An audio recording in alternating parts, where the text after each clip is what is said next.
थंडीच्या दिवसामध्ये वाटाणा घरात असला की आपल्याला आठवण येते ती पावभाजीची। तर आज मी सकाळी सकाळी मस्त म्हटलं मुलांच्या टिफिनसाठी पावभाजीच द्यावा, तर त्याचीच तयारी चालू आहे। आता त्याच्यासाठी आहे ना टोमॅटो, कांदा आणि लसूण आलं घेतलंय, तर त्याची पेस्ट करून घ्यायची। आणि एक साईडला आहे ना वाटाणा, बटाटा आणि फ्लावर ह्या भाज्या आहे ना मी उकडून घेणार आहे, मीठ टाकून आणि पाणी टाकून मस्त कुकरला लावून घेतल्या। तर ते छान अशा शिजवून घ्यायचे आहे। आणि तोपर्यंत कांदा, टोमॅटो, आलं लसणाची पेस्ट पण बनवून घेतली एक साईडला आणि मस्त स्मॅशरने स्मॅश करून घेतल्या सर्व भाज्या।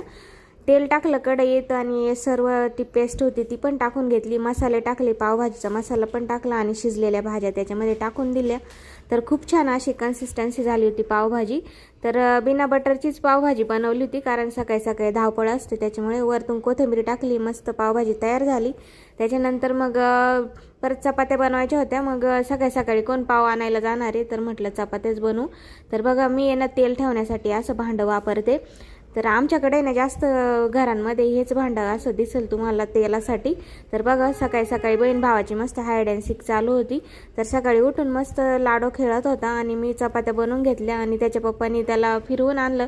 आणि बघा घरात आल्यावर लगेच टोपी त्याला सहनच होत नाही, ती काढून टाकली आणि मस्त आता चिप्स खायचं काम चालू होतं। आणि आज रिद्धी मस्त मी वेगळीच पोनी घालणार होते। तर माझी मम्मी लहानपणी अशीच मला पोनी घालून द्यायची, तर खूप छान वाटते। आणि लाडोला इथं वाटत होतं मला घ्यावा, पण मला वेळच नव्हता, त्याच्यामुळे मग त्याला काही घेताच आलं नाही, कारण रिद्धी स्कूलमध्ये गेल्याशिवाय मला काही घेता येत नाही त्याला।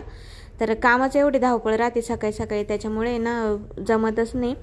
नंतर त्यांचे केस वगैरे विंचरून दिले आणि त्याच्यानंतर टिफिन पण पॅक करून दिल्या आणि सोबतच बॉटल पण भरून दिलं। तर कसं वाटलं मिनी व्लॉग, चला बाय।